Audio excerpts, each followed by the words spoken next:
बार आप सभी लोग महाराज जी के सम्मान में जरा तालियां बजा दें। कहना तो मैं बहुत कुछ चाहता था, लेकिन महाराज जी के शब्दों में बस एक ही बात कहूंगा कि अब तो मजहब कोई ऐसा भी लाया जाए जिसमें इंसान को इंसान भी बनाया जाए। आदमी और आदमी के बीच हो कुछ ऐसे रिश्ते, अगर मैं रहूं भूखा तो तुझसे भी ना खाया जाए। ये बाबा हरिहर जी के दरबार की परंपरा है। संत सेवा, पक्षी सेवा, गौ सेवा और ना जाने कितनी सेवाएं यहाँ पर विद्यमान रहती हैं। लेकिन एक सेवा ऐसी है बाबा हरिहर जी के दरबार की, यदि कोई भी संत, यदि कोई भी अतिथि किसी भी समय आता है तो सबसे पहले उसको भोजन कराया जाता है। महाराज श्री बाबा हरिहर जी के समय से लेकर आज तक ये परंपरा जारी है कि कोई भी व्यक्ति अगर थका आ रहा है तो सबसे पहले उसे भोजन प्रसाद दिया जाए, तब उसके बाद उससे पूछा जाता है आप कहाँ से आए हैं, आप कहाँ के संत हैं। जैसा संत, जैसी गृहस्थी होती है उसको उचित स्थान, उचित आसन उसको दिया जाता है।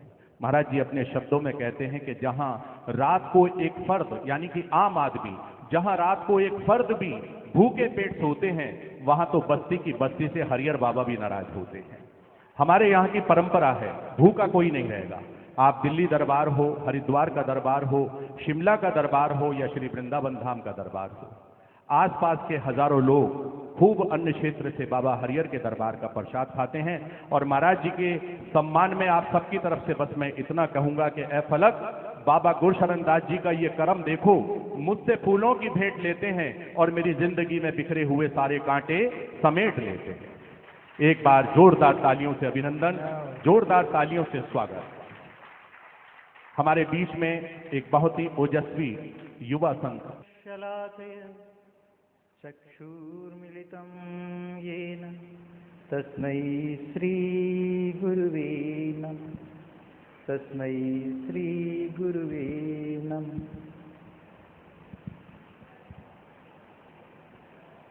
अखंड ब्रह्मांड नायक, आनंद चिन्मय स्वरूप परमात्मा श्री राधा हरिहर ठाकुर लालजी महाराज की यह पवित्र पावन प्रांगण में उदासीनाचार्य जगतगुरु श्री श्रीचंद्र भगवान की परंपरा से और बाबा हरिहर दरबार के भक्त जनों के बीच में पूर्वाचार्य और श्री सद्गुरुदेव महाराज की कृपा से उन्हीं की शरण में, उन्हीं की छत्र छाया में दो शब्द कहने की हमें जो अवसर प्राप्त हुआ, नित्य निरंतर गुरु महाराज की वाणियों की हम लोग सेवन करता रहा। यह भागवत रूपी अमृतधारा में निमग्न होता रहा, भावावेश में आकर झूमता रहा, नृत्य करता रहा। जीवन का असली आनंद संतों की शरण में है। गुरु महाराज की अद्भुत कृपा है हम सब पर। हमें बारंबार ऐसे ही अवसर प्रदान करते हैं। श्रीमद् भागवत कथा क्या है ये आपने इतनी दिन तक सुना है, और मैं तो एक अबोध बालक हूं, इतनी अबोध हूं कि मुझे इस भाषा की भी ज्ञान नहीं है। ये तो गुरु महाराज की कृपा है, दो शब्द कहने की मेरे अंदर क्षमता आ गया। और यह टूटी फूटी मेरी हिंदी है, क्योंकि मैं हिंदी भाषी नहीं हूं। आप लोग मेरे गलतियों को क्षमा करते रहेंगे। सदा सेव्य श्रीमद् भागवती कथा यस्या श्रवण मात्रेण हरिच्युत्तम समाश्रय। यह आदेश है भागवत जी का, सदा सेव्य, सदा सेव्य, सदा हमेशा सदा अपनी रचना को रसमय बनाकर हरिओम तत्सत, हरिओम तत्सत, हरिओम तत्सत जपा कर हरिहर हरिहर हरिहर जपाकर। मेरे प्यारे साथ संगत, यह भागवत जी के यह आदेश हमें यहाँ से लेकर जानी चाहिए। हमेशा भागवत जी का सेवन करनी चाहिए। भाव प्रकाशे, भावों की प्रकाशन करने वाला यह भागवत है। यह ज्ञान का दीप जलाने वाला भागवत है। जीवन को धन्य बनाने वाला यह भागवत है। और यह भागवत का फल है हरिश्चित्तम समाश्रय। ठाकुर जी स्वयं आकर चित्त में आश्रय शरण ले लेते हैं। आश्रय, आश्रय शब्द का तात्पर्य है शरण। ठाकुर जी अपने भक्तों की हृदय में शरण खोजते हैं। क्या बात है। हम भी बारिश होते हैं या आंधी तूफान आते हैं, एक शेल्टर, एक शरण खोजते हैं। उसी प्रकार मेरे प्रभु भी यह संसार को देखा। भागवत की महात्म्य नारद जी ने किस प्रकार धरती को देखा और किस प्रकार कलियुग का वर्णना, बड़ी सुंदर वर्णना की है। हरिक्षेत्रम कुरुक्षेत्रम श्रीरंगम सेतुबंधनम। और घूमते घूमते यह जहां ठाकुर जी ने लीला किया था, यत्र लीला हरिरभूदेह, वृंदावन को प्राप्त हो गया।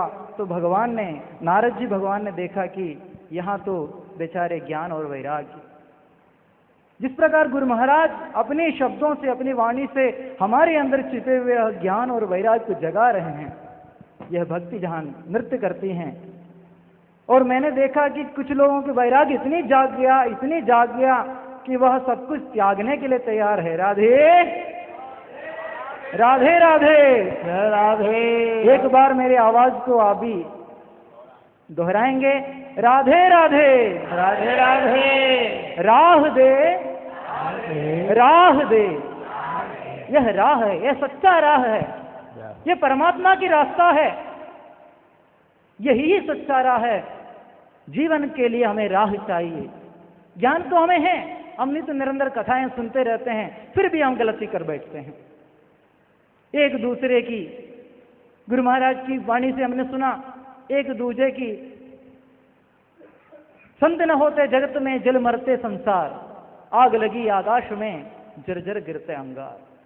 तो किसी संत ने कहा, ना आग लगी आकाश में, ना जल मरता संसार, एक दूसरे को देख कर जल मरते संसार। मेरे प्यारियों, हम अपने सुखों से जितनी, अपने दुखों से जितनी दुखी नहीं है, उससे अधिक दूसरों को सुख देखकर दुखी है प्यारियों।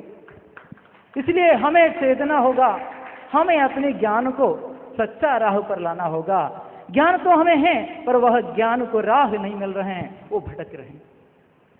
इसलिए कहता हूं, राह दे राधे राधे राधे। राह दे राह दे। वह राह हमें ये भागवत देगा, हमें गुरु महाराज देगा। संतों की शरण में ये वह राह मिल सकते हैं प्यारियों। यूं ही गुरु शब्द का अर्थ हमने संतों से सुना है। गु अर्थात अंधकार, रु अर्थात प्रकाश, और शाह गुरु महाराज की नाम का तीसरा अक्षर है। शाह, शांतम शाश्वतम अप्रमेय मनखम निर्वाण शांति प्रदम। भगवान का स्वरूप, मेरे ठाकुर का, मेरे गुरु महाराज का स्वरूप शांत स्वरूप। कितने भी समस्याओं में गिरे रहते हैं गुरुदेव। यह भागवत की शुभारंभ में भी हमने देखा कई प्रकार के विघ्नों को उपस्थित करने की कुछ नाकाम कोशिशें की गई, पर गुरु महाराज की वह शांत, वह धैर्य स्वरूप, वह शाश्वत स्वरूप उनका, ये सारे बाधाओं को, विघ्नों को पार करते हुए हमें यह सच्चाई की, यह प्रेम की, यह राधा की, यह कृष्ण की राह में ले आया और हमें धन्य धन्य कर दिया।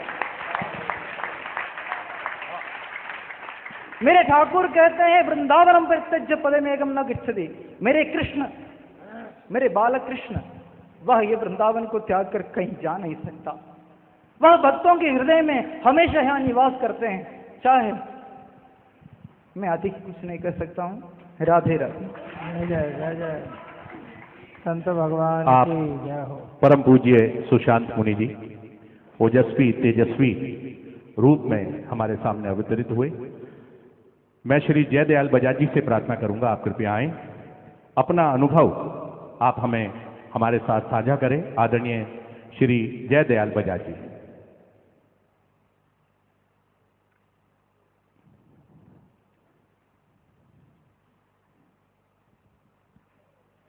बड़े कलाकार जब आते हैं तालियां जरूर बजाई जाती हैं।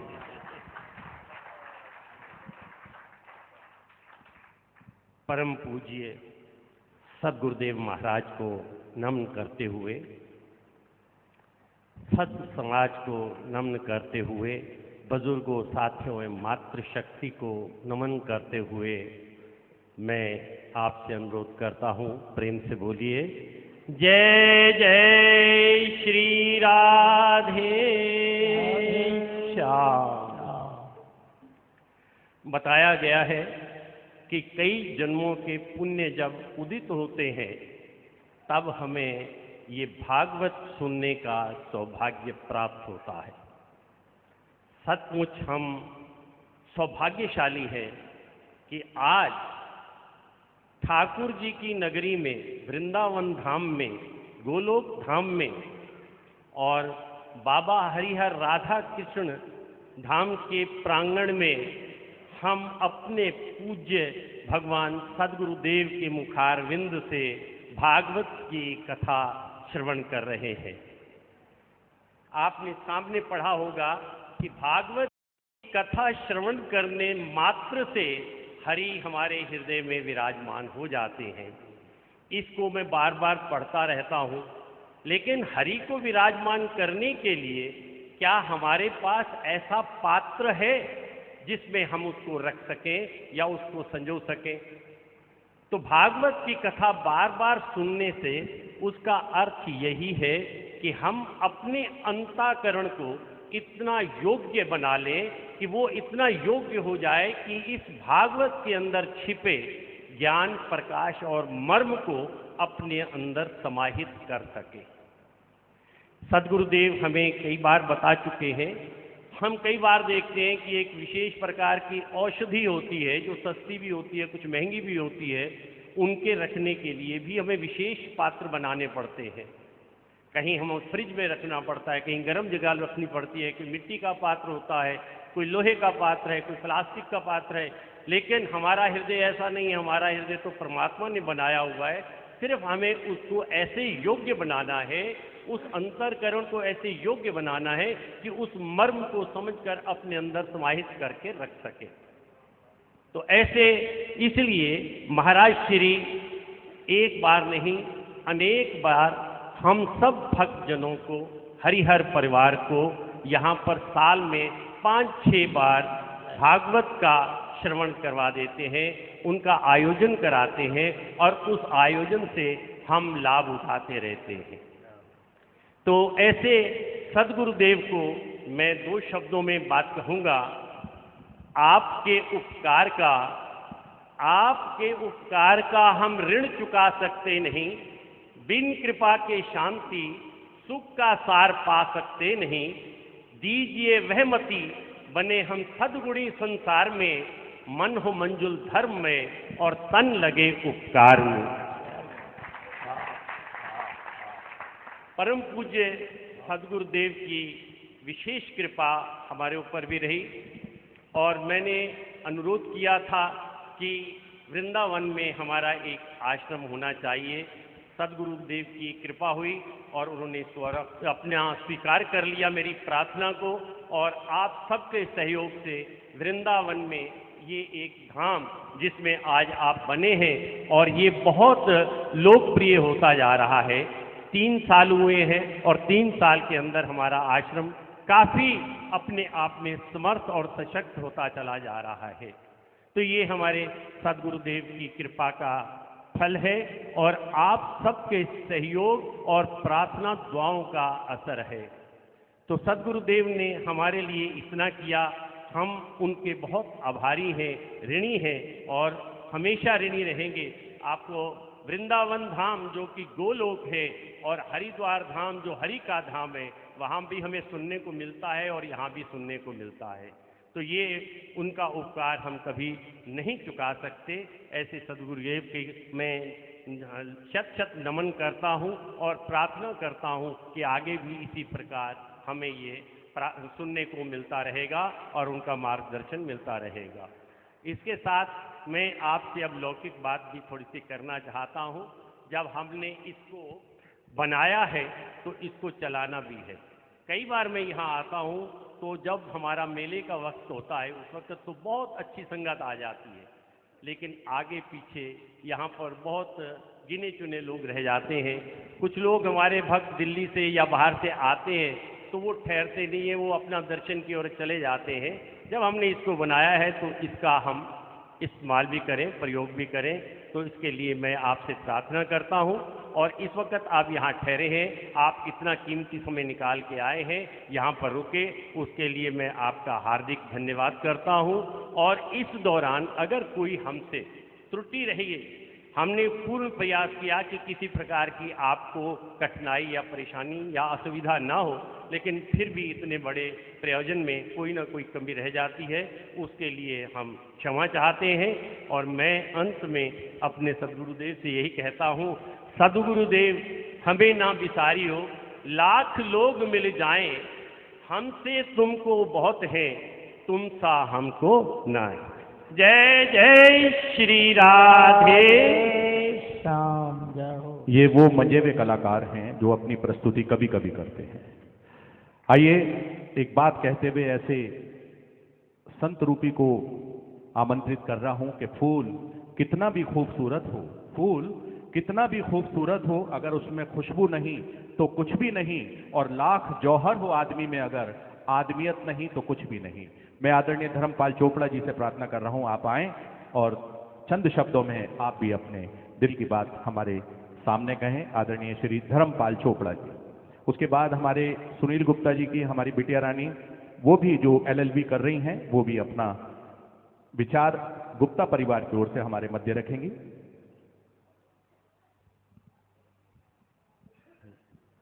जय जय श्री राधे। वृंदावन धाम की महिमा को लोग सभी जानते हैं। वृंदावन धाम ऐसा है जहाँ की भक्ति नित्य निवास करती है, निवास भी करती है और नृत्य भी करती है। वृंदावन धाम की महिमा का वर्णन शास्त्र संत कोई भी इसका पार नहीं पा सके हैं और ना ही पा सकेंगे। वृंदावन ऐसा विशाल धाम है। वृंदावन धाम में हमारे व्यास जी नहीं, हमारे सदगुरु महाराज जी ने ऐसे अमृत की सरल भाषा में वर्षा की है जिसके कि हम सभी धन्य के पात्र में हैं। ऐसे सुअवसर हमको बहुत कम मिलते हैं जो कि हमें सरल भाषा में ऐसा अनुवाद प्राप्त हो। और यहाँ पर हमारे गुप्ता परिवार की असीम कृपा से हम सबको इकट्ठा होने का सुअवसर प्राप्त हुआ है। इसके लिए हम सभी संगत की तरफ से गुप्ता परिवार का और सभी का हम इनका धन्यवाद देते हैं। और आगे भी परमात्मा इनको ऐसा अवसर प्राप्त कराता रहे और इनकी मनोकामना जो भी है पूर्ण हो। मैं महाराज श्री के विषय में कुछ भी कहना नहीं चाहता, हम उनके बच्चे हैं और बच्चे पिता के बारे में कुछ कह